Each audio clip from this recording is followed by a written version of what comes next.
For this month's painting, I've selected Luncheon of the Boating Party by Pierre-Auguste Renoir, a leading French impressionist.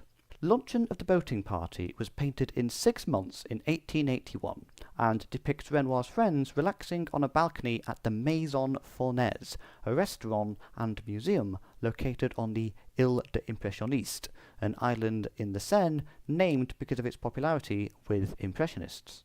Maison Fournaise was founded in 1857 by Alphonse Fournaise, and Renoir became a regular customer. He was later quoted as saying, "You could find me any time at Fournaise's. There I was fortunate enough to find as many splendid creatures as I could possibly desire to paint. There isn't a lovelier place in all Paris surroundings." In 1912, the German art critic and novelist Julius Meyer-Greffer identified all but one of the sitters. The two subjects leaning on the railing are the son and daughter of Alphonse Fournaise. Alphonse Fournaise Jr., who had paid for the boat rental and therefore whose boating party the group was, and Louise Alphonsine Fournaise. In the bottom left, with an Affenpinscher dog, is Aline Charigot, who modelled for many of Renoir's paintings. The way Renoir felt about Charigot could have influenced the way he painted her. Charigot is the only sitter not engaged in conversation with anyone else. She's wearing the most brightly coloured hat, and she's cooing over a dog in an act of sentimental affection. Indeed, Renoir and Charigot were eventually wed in 1890, and she became his carer when he developed rheumatoid arthritis and ankylosis in his right shoulder. The exhibition Renoir and Friends included the notes Renoir made during preparation of the painting. These notes reveal that Charigot was not the original sitter and replaced a previous sitter whom Renoir found impudent. The lady in the centre drinking is Hélène André, a French actress who modelled for Renoir among other painters. The way Renoir painted André is a plot point in Amélie, a French romantic comedy film directed by Jean-Pierre Jeunet, released in 2001. This inspired a song in the musical version, The Girl with the Glass, with lyrics written by Daniel Massey and Nathan Tyson. Renoir's The Luncheon of the Boating Party. I've been painting it for 20 years.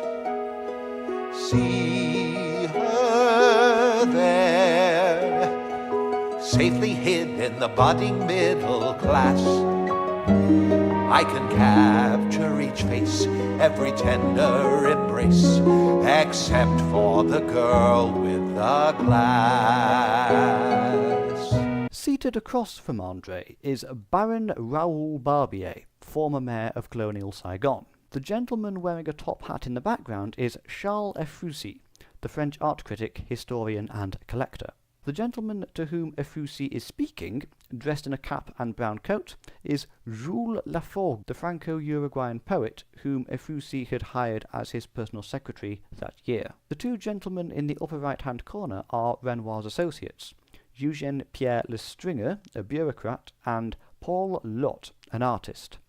The Phillips collection describes the way Renoir has painted Lot as not anecdotal, but monumental. Both Lestringer and Lot are flirting with Jeanne Samari, a French actress at the Comédie Française. The gentleman in the lower right-hand corner is Gustave Caillebotte, the French painter who was a member and patron of the Impressionists, though he painted more photorealistically than the other Impressionists. Caillebotte is seated next to Angèle Legault, an actress. The gentleman leaning over both Caillebotte and Legault is Adrien Maggiolo, the French monarchist journalist.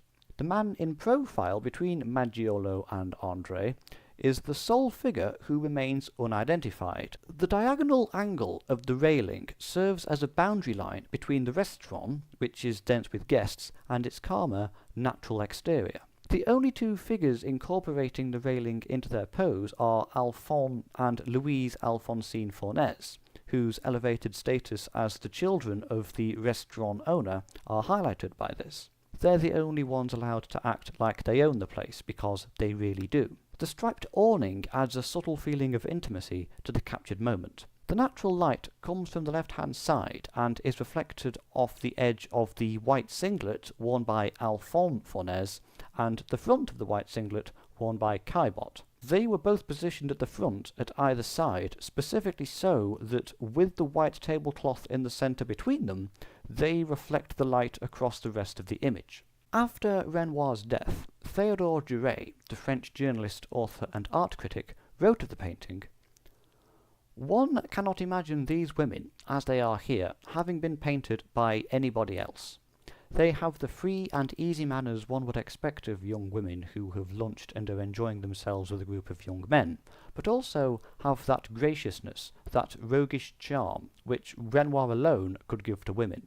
However, Duret also made an observation that, once I read about it, completely changed the way I saw the painting. None of the subjects are looking at each other.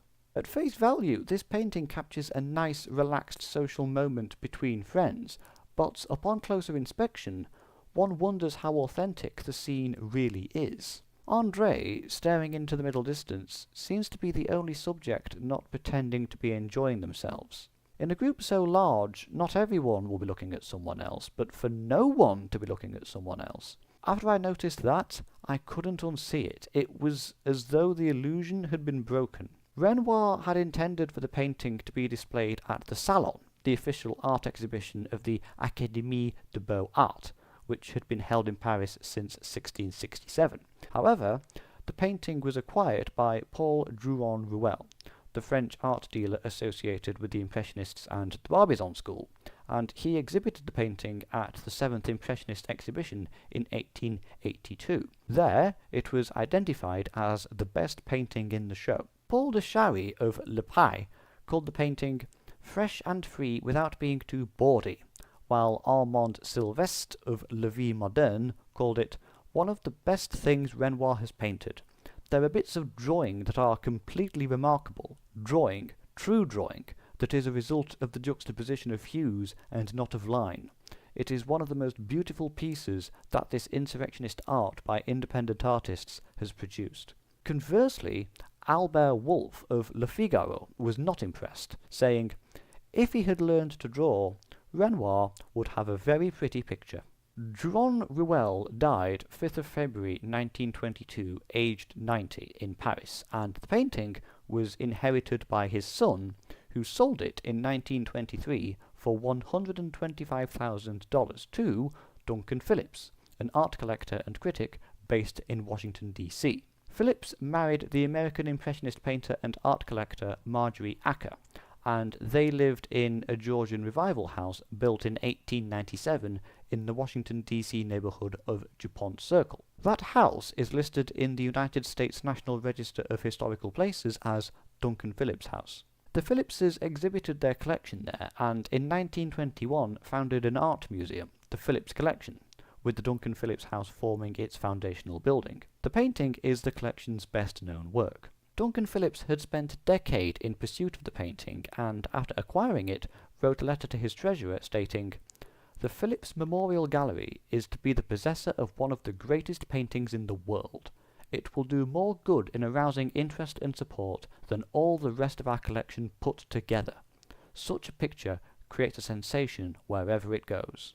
His intention was for the painting to attract pilgrims to pay homage from all over the civilized world. When it was first exhibited at the collection in December 1923, it was described as one of the most famous paintings of modern times. Duncan Phillips' original plan had been to form a new unit specifically for displaying other works by Renoir, but Luncheon of the Boating Party attracted so many tourists in its own right that Phillips realized it would be the only Renoir he'd need. The painting's object number is 1637 and its dimensions are 130.2 by 175.6 centimeters. Edward G. Robinson, an actor of the Golden Age of Hollywood, wrote in his autobiography, All My Yesterdays, "For over 30 years I made periodic visits to Renoir's Luncheon of the Boating Party in a Washington museum, and stood before that magnificent masterpiece hour after hour, day after day, plotting ways to steal it."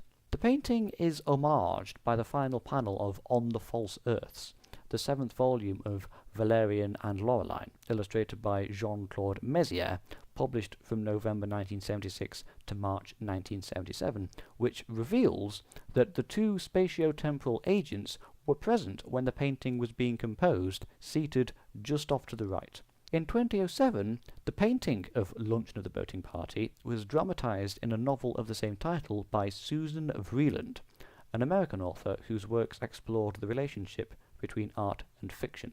The painting is currently on loan to the Musée d'Orsay for the exhibition Renoir and Love, A Joyful Modernity, which runs until the 19th of July, but is expected to be back on display in the collection in August.